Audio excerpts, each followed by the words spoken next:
1900년 4월부터 7개월간 파리에서 만국박람회가 열렸습니다. 지난 세기를 기념하고 다음 100년을 향해 힘차게 나아가자는 의미로 열린 이 박람회에는 19세기 과학기술의 발전을 보여주는 발명품들이 대거 선보였지요. 이 파리 박람회에 대한제국도 참가했습니다. 1897년 대한제국을 선포한 고종은 만국박람회가 독립된 국가로서의 존재감을 드러내는데 좋은 기회라고 생각했지요. 우리나라는 1889년에도 파리박람회에 참석한 적이 있는데 이때는 전시관을 따로 마련하지 못했다가 1900년 박람회에서는 대한제국관을 별도로 마련하게 됩니다. 이 전시관은 경복궁 근정전을 봄떠서 만든 거였습니다. 책, 의복, 가구, 무기, 농기구들과 함께 각종 공예품들을 선보였는데 전시품들 중에는 대한제국에서 보낸 것도 있었고 한국 문화에 관심이 많았던 플랑시 프랑스 공사와 모리스 꾸랑이 수집한 것들도 많이 포함됐습니다. 세계 최고의 금속 활자본인 직지신체요절도 이때 전시됐는데 플랑시 공사가 수집한 거였습니다. 한국을 소개하는 작은 책자도 발행했는데 한국과 전시관을 소개하는 간략한 글과 함께 사진 여러 장이 실려 있습니다. 서울의 추억이라고 이름 붙인 이 책에 글을 쓴 사람은 당시 프랑스 공사관에서 근무하던 모리스 꾸랑이었고 사진은 대부분 알레베크 사진엽서에 소개된 것들이었습니다. 알레베크 사진엽서는 우리나라 우정사업 역사에서 최초로 발행된 사진엽서로 알레베크는 엽서 제작을 담당한 사람의 이름입니다. 우리나라에서 우편 업무를 위한 고문으로 일하고 있던 클레망세가 한국의 모습을 담은 사진엽서를 판매하면 재정에 도움이 될 거라며 제작을 건의했고 이를 받아들인 정부에서 알레베크에게 제작을 부탁했지요. 서울의 추억 책자에 소개된 사진들이 바로 이 알레베크 사진엽서의 사진들과 겹치는 겁니다. 그런데 자료를 찾다 보면 알레베크가 찍은 사진으로 엽서를 만들었다는 식으로 설명이 돼 있는데 이게 좀 애매합니다. 엽서보다 앞선 시기에 발행된 다른 사람 책에 똑같은 사진이 실려 있고 외국인이 여행 중에 수집해간 사진에 똑같은 사진이 있는 걸 보면 한국 소개용 기념품으로 판매되고 있던 사진을 많이 쓴 걸로 보입니다.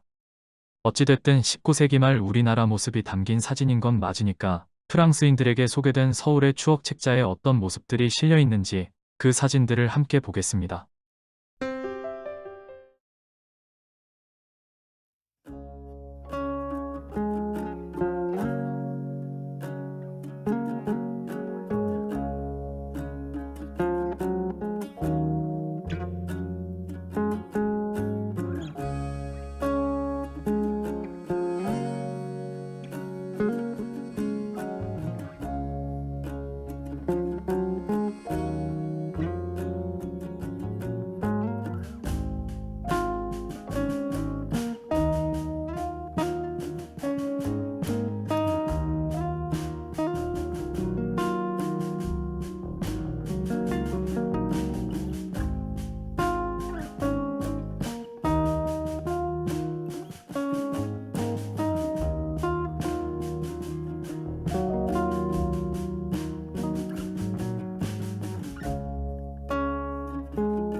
한국 문화에 관심이 많았던 플랑시 공사입니다.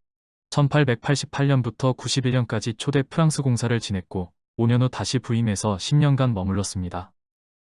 우리 문화재를 열정적으로 수집했고 그중 일부를 파리 박람회에 전시했는데 그 속에 금속 활자본 집지가 포함되어 있었지요. 플랑시는 자신이 수집한 한국 문화재들을 프랑스의 여러 국립기관에 기증했습니다.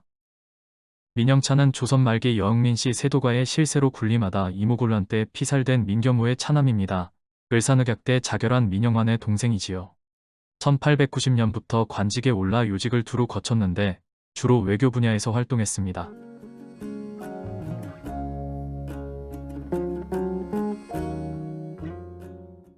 샤를 알레베크는 1897년 처음 한국에 왔고 대한제국에서 근대화 사업에 필요한 물품을 구매하는 데 중개 역할을 했습니다. 대한제국이 프랑스와 차관 협상을 하는데 협상 대리인으로 파견되었는데 이때 파리 박람회 대리인을 겸했던 걸로 보입니다. 대한제국의 의뢰로 사진협서를 제작했고 외국어학교 프랑스어 교사로 활동하면서 최초의 불안사전인 법한자전을 편찬했습니다. 의화군 이강은 1877년 고종의 5째 아들로 태어났습니다. 어머니는 귀인 장씨입니다. 둘째 아들로 소개된 것은 다른 왕자들이 어릴 때 사망하고 없어서 그런 겁니다. 1900년 의친왕으로 봉해졌고 서열로 보면 순종 다음 왕위 계승자인데 정작 순종 즉위 후 태자로 책봉된 건 20년 어린 이복동생 영친왕이었지요. 조선 왕족으로는 드물게 독립운동을 했던 인물이기도 합니다. 동친인 이재순입니다. 왕족이라고는 해도 오래전에 갈라진 후손인데 어릴 때 철종의 형인 영평군의 양자로 입적돼 대한제국에서 황족으로서 청안군이라는 군호를 받았습니다. 덩치가 큰 탓에 외국인들 사이에서 뚱보공이라는 별명으로 불렸다네요. 여러 벼슬을 거쳤는데 이 책에 소개된 걸 보면 박람회 즈음에는 외교 관련 관직에 있었던 걸까요? 조병식이 국무회의 의장으로 소개돼 있는데 1898년부터 의정부 참정을 지냈기 때문인 것 같습니다.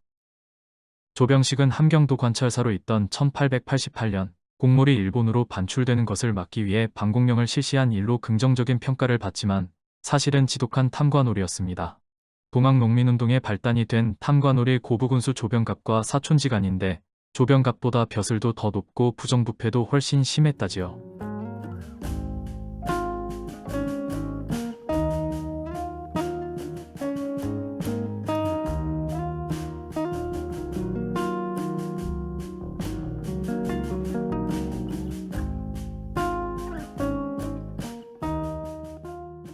경복궁 뒤쪽 신무문 근처에 있는 지복제는 본체인 지복제와 양 옆에 파루정과 협길당으로 이루어져 있습니다. 지복제는 보물을 모아놓은 집이라는 뜻입니다. 고종은 이곳을 서재 겸 선대 왕들의 어진을 모시는 공간으로 썼고 외국 사신들을 만나는 장소로도 이용했습니다. 1898년 명성황후가 일본 자객들에게 살해된 현장, 곤영하 보코로입니다. 고종은 경복궁 후원에 건천궁을 지어 머물렀는데 왕의 처소를 장안당, 왕비의 처소를 곤영합이라 했습니다. 뒤로 보이는 서양식 건물은 관문각입니다. 고종이 서재로 쓰던 관문당을 서양식 건물로 개축한 건데 러시아에서 온 사바찐이 설계했고 외국 손님을 영접하거나 연회를 베풀 때 주로 이용됐다네요. 한성부청사는 지금으로 치면 서울시청에 해당합니다. 한성부청사는 여러 차례 옮겨 다녔는데 이 사진은 옛 경기가명 자리에 있을 때 모습입니다. 경기가명이 수원으로 옮겨간 후 그 자리에 한성부가 옮겨온 거지요.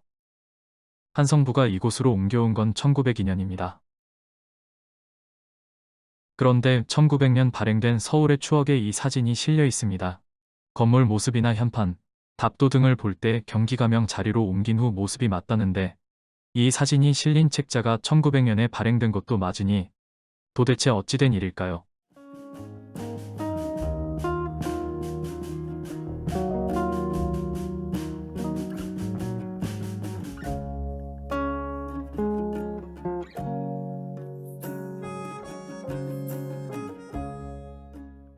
쇼트는 시범 목장에서 일하던 프랑스인 기사입니다.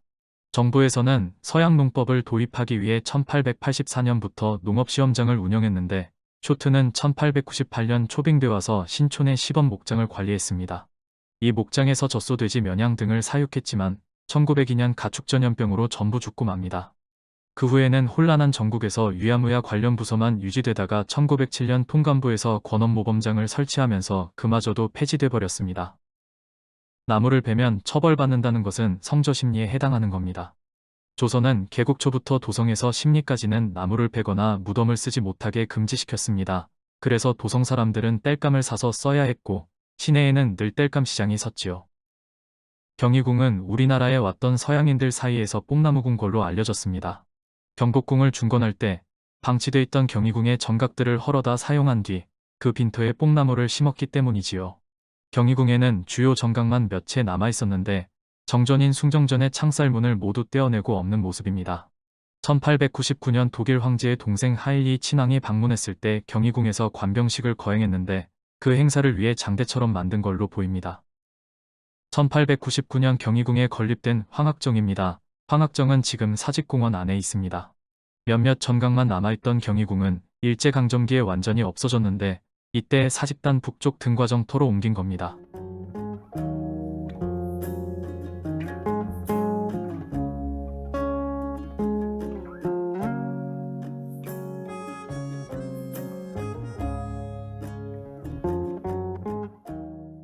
이 사진은 실제 혼례식이 아니라 연출사진 같아 보입니다.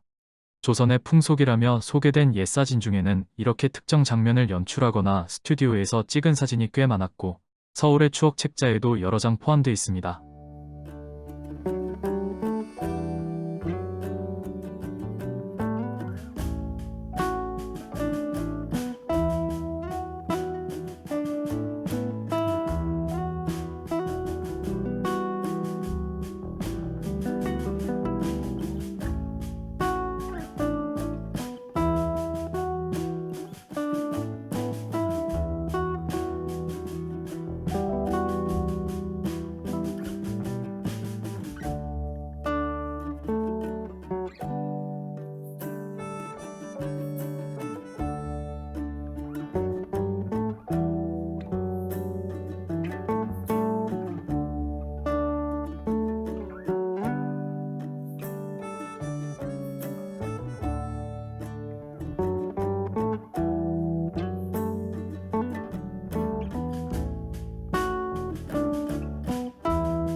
한동안 명성황후 사진으로 알려졌고 교과서에까지 실렸던 사진입니다. 이 사진은 1895년 2월 일본에서 발행된 화보집의 궁녀로 소개됐고 이 사진을 실은 다른 책에서도 모두 궁녀라고 설명하고 있습니다.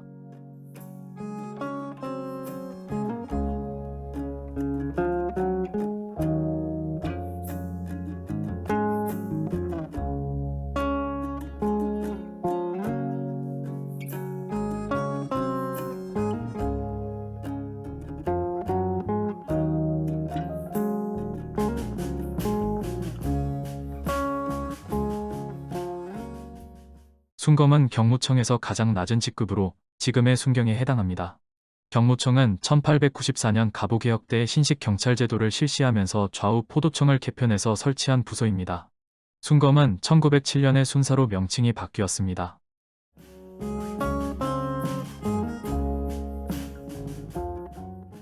장승은 마을을 외부와 구분하는 경계이자 마을을 지켜주는 수호신 역할을 합니다. 그래서 영어로 보통 토템폴이라고 표기하지요. 그리고 몸체에다 어디까지 면이라고 써서 이정표 역할을 하는 경우도 있었는데 이런 장승을 노표장승이라고 했습니다. 경기도 공덕리에 있던 대원군 묘입니다. 대원군은 공덕리에 아소정을 짓고 머물다 1898년 숨을 거둔 뒤 그곳에 묻혔습니다. 10년 뒤 파주로 이장했다가 다시 옮겨 지금은 남양주에 묘가 있지요. 아소정 자리에는 현재 동도 중고등학교가 있습니다.